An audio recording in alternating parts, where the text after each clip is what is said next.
Super. ఓకేనా? ఇది ఇలా పెట్టేసి చూడండి, నేను ఏంటంటే సింగిల్ చూడండి ఇలా పెట్టేస్తాను. ఇలా పెట్టేసి ఇప్పుడు ఈ స్కేల్ తీసుకుని తిరగట్లేదు కదా, ఇదిగో చూడండి ఈజీగా ఉన్న వస్తువుల్ని.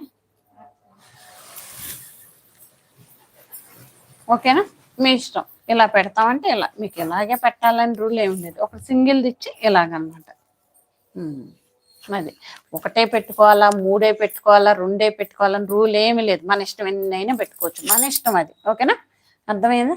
ట్రెండింగ్ లో ఉంది కదా ఎక్కువ, అందుకే ఎందుకు ఇలా పెట్టాను అంటే అక్కడ బ్యాక్ లో కూడా ఒక కట్ వర్క్ ఇచ్చాను కదా 3, అందుకే ఇక్కడ ఒకటి ఇచ్చాను ముందుకు కూడా. అది ఓకేనా? అర్థమైందా? ఇది అయితే ఇదంతా అయిపోయిన తర్వాత కింద నుంచి 1 ఇంచ్ పైకి మార్క్ చేయాలి. ఎందుకు చెయ్యాలి అంటే మనకి కింద ఇక్కడ పొట్ట మీద పడిపోకుండా షేప్ అనేది అప్పుడు ఇక్కడ మార్క్ చేస్తే ఇది అనేది పైకి వస్తుంది అనమాట, అందంగా అనిపిస్తుంది. ఓకేనా? ఇది వచ్చేసరికి ఫ్రంట్ డాట్. ఓకేనా? ఉక్సులు పట్టి కాజా పట్టి వైపు డాట్.